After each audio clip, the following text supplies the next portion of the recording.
There we go. Now we're out, I think.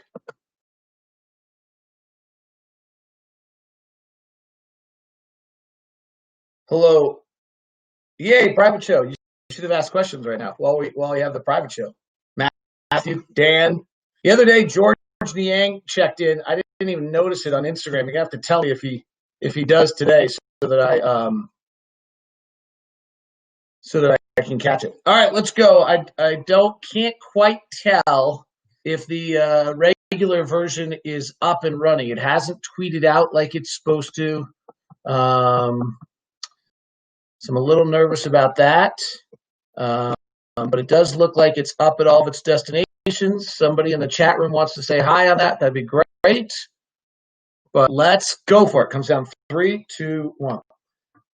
It is Locked on Jazz for the 26th of June. Draft day. We should be doing all sorts of things, but we're not. We'll talk about Quinn Snyder's comments, what he meant, and his support of Donovan, Jordan Clarkson, and the rest of the Jazz players. We'll take your questions. We'll talk about how it's going to be on the floor. It's a live show. Locked on Jazz. Pow! How are you? I'm David Locke, radio voice of the Utah Jazz, Jazz NBA insider. This is Locked on Jazz, your daily podcast on the Utah Jazz, giving insight, expertise, geeky numbers, and hopefully making it way more fun to be a Jazz fan. Hello to Todd and AJ and Ryan, to Jill and all the others on our live Instagram live that have joined us and said hello. It's a live show today. I love the live shows. We often do Fridays. Sometimes we do Thursdays. I love the fact we've got somebody already saying hi from Twitch, somebody saying hi from YouTube, somebody saying hi from Facebook, somebody saying hi from Instagram. We try to do it on all the platforms for you on the Lockdown Live format. So thanks very much for tuning in. Get your questions in. I've got a few things to open the show with. We'll continue with our favorite fan moments and the rest. I appreciate a bunch of the emails I got yesterday, kind of in response to my open of yesterday's show. One of them actually brought me to tears. Super appreciate it. Hey, Greg Wrubell stopping by. He's probably as bored as I am. Hello, Greg Wrubell, great radio voice of BYU. Hopefully getting back at it with football this year, however they might be doing that. So big shout out to Greg. I just saw him on the Instagram stopping by to say hello. All right, let's get to our favorite fan moments. Today's show, by the way, brought to you by Built Bar. They're wrapping up some inventory, and they're 8 million bars, giving up 50% off on all of those. So make sure you go grab those at BuiltBar.com. Justin McCurdy is today's memory. Said, first off, I want to thank, I got a bunch of people on the social issues who appreciate the fact that we're talking about it a little bit and had a contrary point of view to the person I pointed out earlier. So thank you very much for that. He said, I want to give his favorite Jazz moment. He says, I'm only 25 years old, so I feel like I missed the prime of the team, writes Justin.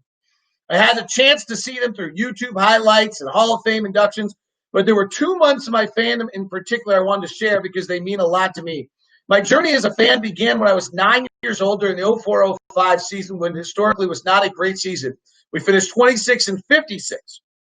I had a vivid memory of sitting right in front of the living room TV, seeing the broadcast team talk about the team comparison graphic while we were down at halftime. We were losing in every single category except for turnovers, which at the time I didn't know what that meant.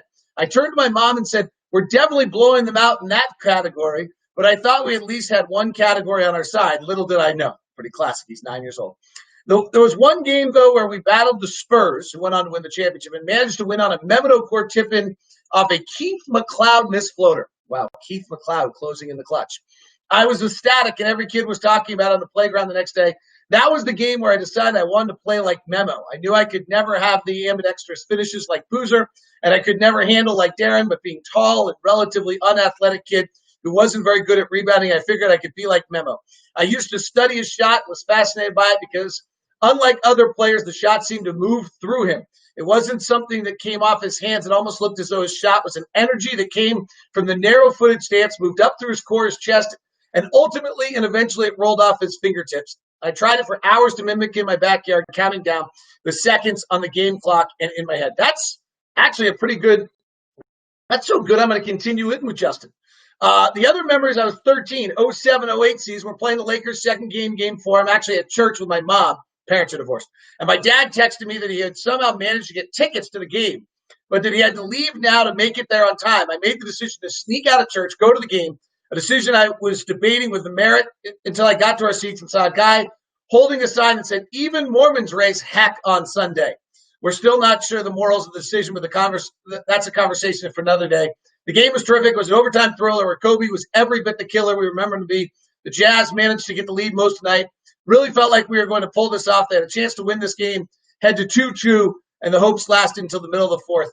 Now it's my personal belief that in order to one of those truly great basketball teams, you really have to have that ability.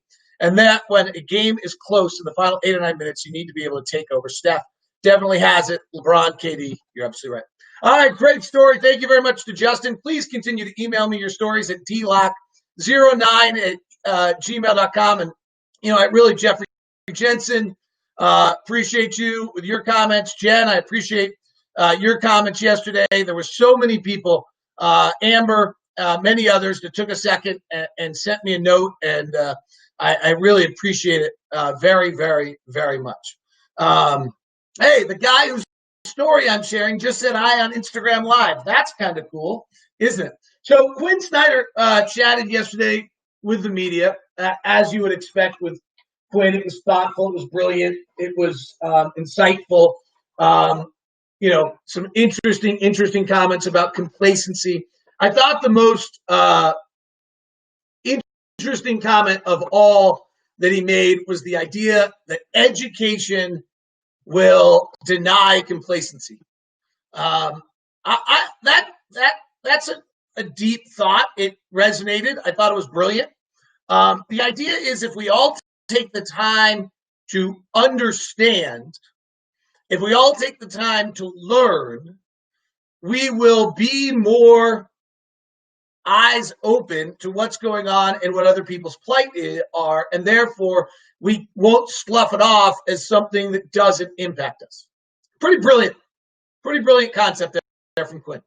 And worth all of us thinking. So how do we educate? We read, we learn, we listen.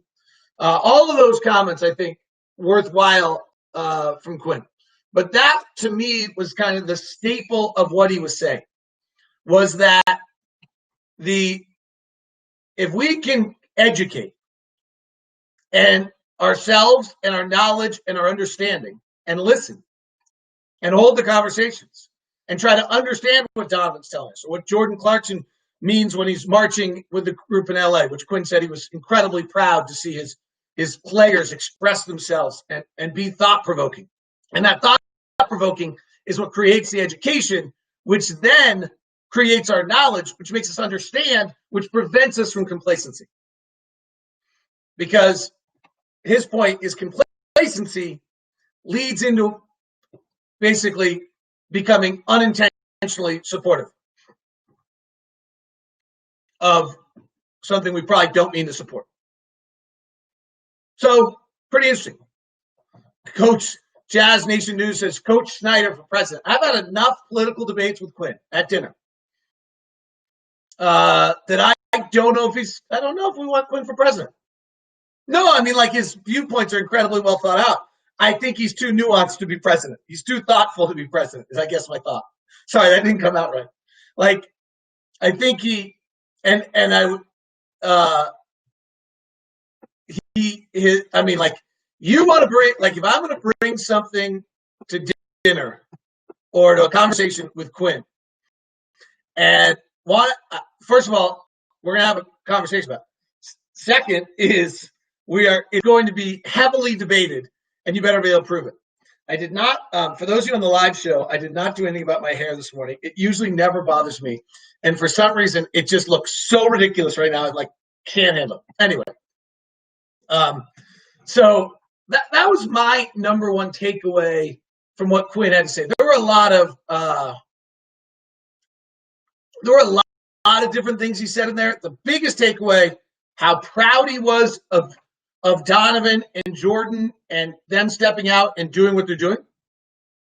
And then I think number two, education leads us to be able to understand and maybe be more eyes open to what's taking place. The real comment that I thought Quinn said that I'm surprised wasn't picked up more, frankly, because, and maybe it's, maybe in the sense that what he said, doesn't, it's not, I think it tells you where Quinn is. How's that? And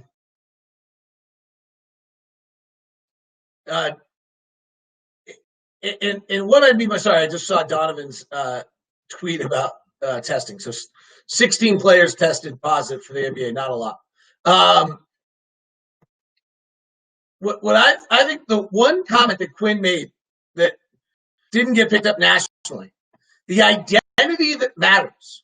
And I think he's talking to us as Utahns. I think he's talking to the Jazz organization. I think he's talking to our players. I think he's talking to us as citizens. The identity that matters more than any other is who we are and our integrity as people. And that is what we are looking directly in the eye. Let me say it again, because I think that's the road from complacency to complicity is a slippery slope, is the one that's getting much of the pub. It's a beautiful line. He wrapped that thought up. The last thing he said in his opening comments, the identity that matters more than any other is who we are and our integrity as people. And that is what we are looking directly in the eye. Pretty awesome. All right, we're going to get to your questions, your comments, your thoughts. We'll get back to basketball or your thoughts on this. I'm totally open to all of it. I've said this entire time. God, my hair is ridiculous. On the social justice issues, I'm not lecturing. We have a one-way format. I imagine you talking back to me. Unfortunately, you can't really talk back to me and have me hear you, except for today. So share. Today's the day. We've got the chat rooms open. It's a beautiful live stream event. We're live on Locked On Live. I want to hear what you have to say. Jazz Nation News says, nice shirt, Locke. Are those going to be for sale? We actually are not planning to sell the lockdown shirts. Crown Ogden, way to go, Matt Lund. This is the shirt, by the way. There's the thing on the, let's see, I'm nervous to flip my computer around, but there's the incredible thing that Matt Lund built for me on the live broadcast of the Locked On sign. You can do that for your company. When I talked to you about getting Matt hit the logo over at Crown Ogden and having him pop. That's a great example. He's also done these shirts for us. I think I'm going to have a hat on probably by next week. And we're also doing mugs with him. We're doing all sorts of stuff. So pretty cool. Today's show brought to you by Murdoch Hyundai at 4646 South State Street. Also located in Logan and located as well in Linden. Stop by, visit Murdoch Hyundai today. Look at the incredible Palisade. I know one of our listeners is going to see Jason Creech over at 4646 South State Street to go look at the incredible Palisade. You also have got the Kona, which is a smaller, zippier SUV, the Tucson, and then we have the Santa Fe. We actually own two of them now. That has become like our go-to safe family car, SUV, carry stuff for skiing, carry stuff for golf, and safe enough for the kids. That's actually where we are as a family right now. I did the research. Might as well get two of them, right? You don't need one, you need two. What the hell am I talking about? Who needs two? Like, right. But we did. So stop by 4646 South State Street. Also located in Murray and in Linden. If you're going to go stop by Murdoch Hyundai, email me first at dlock09@gmail.com. That's dlock09@gmail.com. Today's show also brought to you by SOS Support. These are some neat local people. SOS Support is a company that has been around in Utah. Really, Jason and Scott are kind of everything that Utah's about. Let us build a small business to help other small businesses in our growing economy in Utah. 17 years SOS Support's been around. They're like you think about, you outsource HR, like Locked On's using a company. There's a Utah company that we're using for our HR. So what does SOS, they do the same thing for IT. They can help any business. They have hybrid plans starting at just $10 per computer. Fully outsourced plans are customized to your business. You also can provide supplemental IT support for existing IT departments. So you have an IT department, you're getting bigger, you need help, they can help you. You need someone to act as your IT department, they can help you. KT Tape's a great example. KT Tape, Utah County company, growing, getting bigger, 40 employees, 50 employees, 70 employees, getting big. They need somebody. They don't want to spend hundreds of thousands of dollars on IT, so they hire SOS Support. SOS Support becomes a partner, works with them, takes care of their cybersecurity, all their day-to-day aspects with a value-centric mindset and making sure that they are the perfect IT partner for you. The retention rates are through the roof because of the way they do things. They can right now, if you call Scott at 801-563-9700, you get a no-obligation IT assessment, and we'll include a PCI assessment as well. 801-563-9700. Cybersecurity is not a game you want to be playing from behind. So call SOS Support now, 801-563-9700. Make sure you tell Jason and Scott I say hi. All right, let's get to your questions. Bring them in on Facebook. Bring them in on all of them. All right, Chris Romero, any updates on the ideas you mentioned about your radio broadcast? Did they say yes to your crazy ideas? We're trying. We had a meeting yesterday on it. I probably have to be a little careful on how much I reveal about the inner workings of our company. That doesn't seem to be something people love. Here's what I'm trying to create for you. And we have to figure out how to do it with some legalities and safety. What is going to be lost by fans in the current environment is community. We've kind of lost it in society, right? Can't go to a bar anymore to go watch a game. Probably shouldn't go to a buddy's house and watch the game. Probably will, but probably shouldn't. Aren't coming to arenas anymore. The joint crowd moment of everyone jumping up and cheering at the same time, that's gone. How, via the radio broadcast, can we create that environment for you in some manner? Do we host like a big open fan Zoom and then somebody does something stupid, right? Do we build a community chat room where we're building up the broadcast and we're building it into the broadcast and you're a part of it? We're good until someone does something stupid. So we're trying. If you have any ideas, Chris, or anyone else, I'd love it. But my vision, since calling a radio game from a studio, I frankly could do it from here, in Salt Lake that's going on in Orlando with no feel and no connection, is not the same broadcast. I mean, the Jazz put together a great thing on Rudy yesterday on the Delonte West block shot. Like, I can't do – I don't think I can do that. I don't know. But I don't think I can do that in the studio. Like that, I don't think you can feel it the way you could feel it when it happened. And so what can we do since we can't do that, since I think that passion, that insanity, that feel of the moment is going to be gone. I mean, I can call a game for you and give you all the details, and it's not, I think you guys know who I am. Like, there's a passion and a touch and a feel and a community, and we're sharing. How can we still do that? How can we still do that? So if you have any ideas, gosh, you guys are as smart as I am, so send it to me, dlock09@gmail.com. All right, let's go to Instagram, see if we got any questions coming in. My guy, George Niang, isn't joining in today because he knows I'll make him join the video and be part of the program. Oops. Let me see if I got any questions coming in. Jeff Jensen, thank you very much. Instagram's not being very user-friendly for me today. Coach Snyder for president. We discussed that possibility. I should text him right now and say, hey, some guy wants you to be president. What do you think? Love how much Coach Snyder comes out and supports his players. I think we all agree with that. That is truly it. What's the crazy rumor about swapping Rudy for Draymond Green? I have not heard that rumor. That is kind of a crazy rumor. The Jazz have a big decision coming up with Rudy on his Supermax, what they're willing to do and how much they want to pay that. And that's going to be that's going to lead to a lot of rumors because, very few players have actually signed that Supermax. I think that rumor is crazy, but, I'll take your questions. AJ Simmons, 16 of 35 NBA players test positive. So 5%. Sorry. Yeah. Seems low, honestly.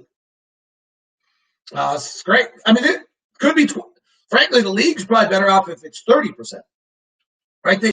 They've set this thing up. So this is the first round of testing everyone. Now you try to be safe for the next 2 weeks. You go back to Orlando. A bunch of guys test positive. They get quarantined for 14 days, and we start the season. So it actually, this is how the whole system works. From Andy, we have a mandatory mask ordinance in indoor public places here in Florida. I'm assuming the players are exempt for this. You think coaches and staff are not exempt since this isn't a true bubble? Coaches, actually really simple. If there's someone who has to talk, they don't have to wear a mask. Officials, coaches, front row on the bench, PA announcer, I think stats guy. And if there's somebody who doesn't have to talk, they have a mask. Second row bench, GM, front office people in the crowd, players that aren't playing, stats people that aren't communicating. They have to wear a mask. It's pretty basic, pretty smart. From Alan, appreciate what you and all the hosts are doing, keeping their shows going, keeping them fun. Can't wait for the NBA to get back. Listen to you and Boone every single game. Thank you. I'm blown away, tip of the hat to the Locked On Podcast Network. I actually was writing up an internal document today about how great our hosts are. Let's not forget how totally incredible and amazing our hosts are.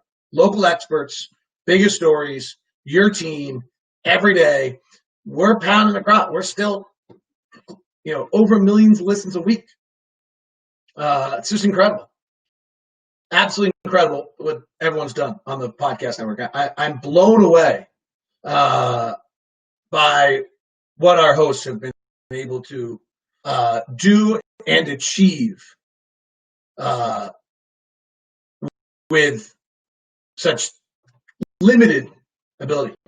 The Locked On NBA podcast is continuing to go every single day. Ben Golliver and I talked yesterday. Today, Anthony and Adam have an episode up for you, so make sure you go ahead and grab that on Locked On NBA on Spotify, iTunes, or whatever you use as your podcast provider.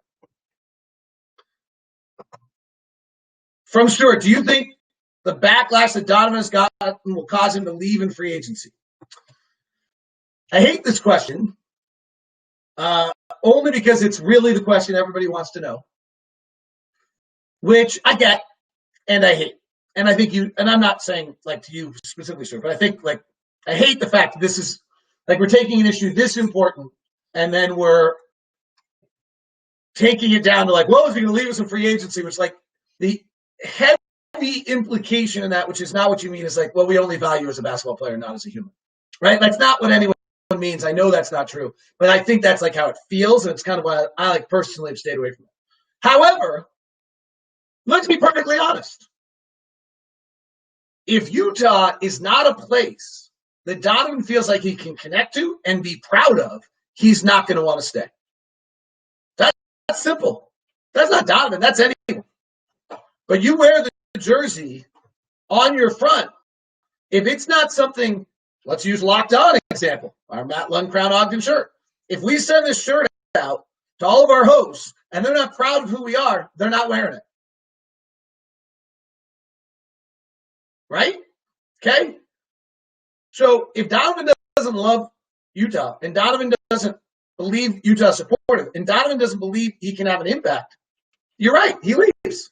But that's not that's just so does Donovan feel loved and embraced? And yeah, absolutely. But that's going to be a part of anyone's equation. So do I think it the backlash? It's not great. Now let's also remember Donovan gets $100 million in the offseason this year.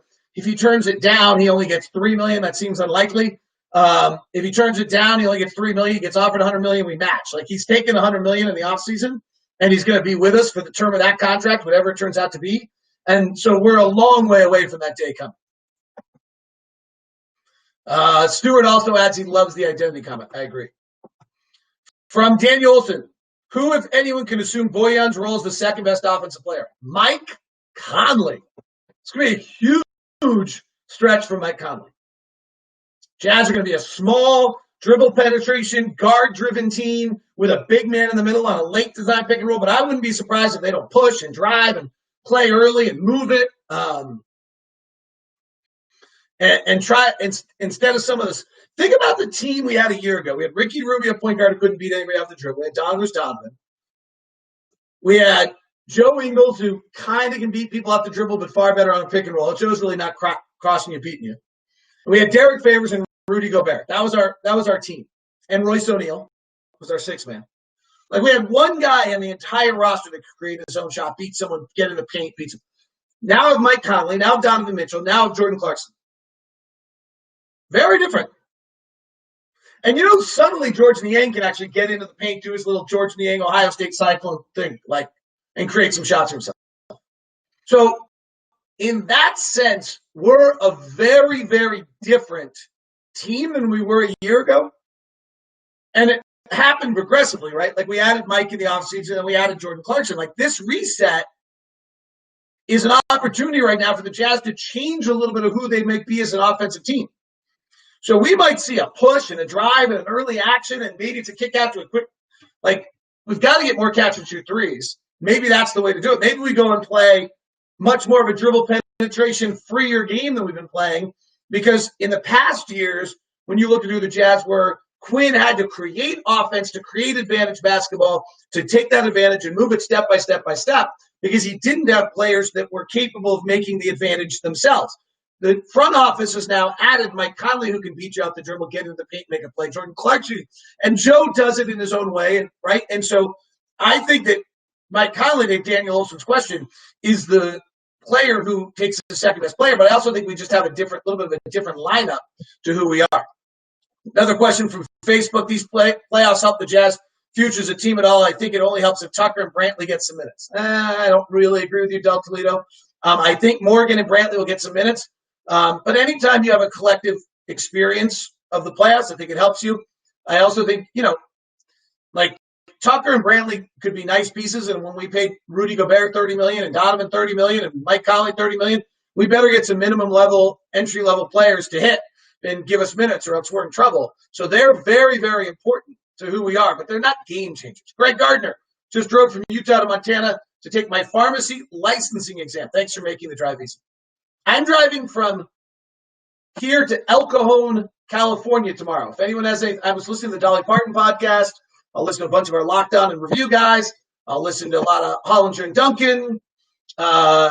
Anybody else? All right, back to Facebook. Oh, we have a fight going on. I love it. I like chat room fights.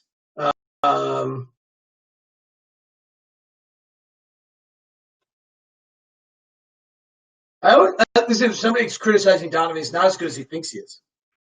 What has Donovan ever said about how good he thinks he is? I think the absolute opposite is true, knowing Donovan. I think Donovan is more critical of himself than just about anyone. Barry Lund, how much does the long break help Zion? Should everyone be afraid of the Pelicans? I think they should be. Yeah, it depends on what shape he's in. He was in questionable shape to start. So, yeah, he's healthier and he's got a break, but that also should help Philadelphia 76ers and Ben Simmons, and should help LeBron James and Chris Paul with age. But on the other end, we've just never dealt with anything like this. So how do we possibly know what the impact of all these things are going to be? I think that's the craziest part of it. From Twitch, as of right now, does it look like any media members are going? The Jazz will be sending a content person. I know who it is. I just don't know if I'm allowed to say. So I will not reveal that. But there will be content at UtahJazz.com from the Jazz. From Nate Butterfield, what is Donovan's contract situation? At the end of this season, nothing. He's just eligible for an extension. At the end of next season, he becomes a restricted free agent. At the next season, and so he becomes a restricted free agent when we sign him. So Stuart Thomas has audiobook called Mystery Man, and I'm gonna listen to my blinks. All right, I'll check that.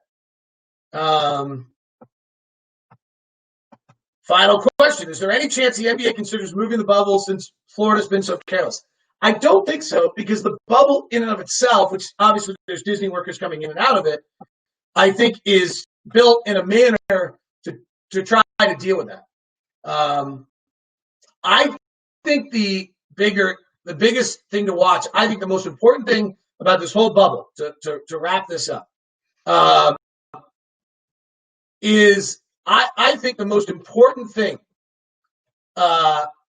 in the bubble is going to be the second stage when they allow fans and family to come in. Because I think that becomes the model for next year if we need it. By the way, Jazz Nation News wants to know if there's any word if the Jazz are putting a Jerry Sloan Rip patch, RIP, patch on the jersey during the restart. I would suspect as much. I do not know any official word. Have a great day. Thanks very much for tuning in to Locked On Jazz. Always fun to do a live show. Super appreciate you. Thanks very much to Matt London, Crown Ogden for our Locked On shirts. Super cool. Thanks for my banner back there. Thanks to you guys. Appreciate all the emails. It's been fun to interact. We got a month to go before we got basketball. We'll find a way to get there. Thanks very much. Talk to you soon. Have a great weekend.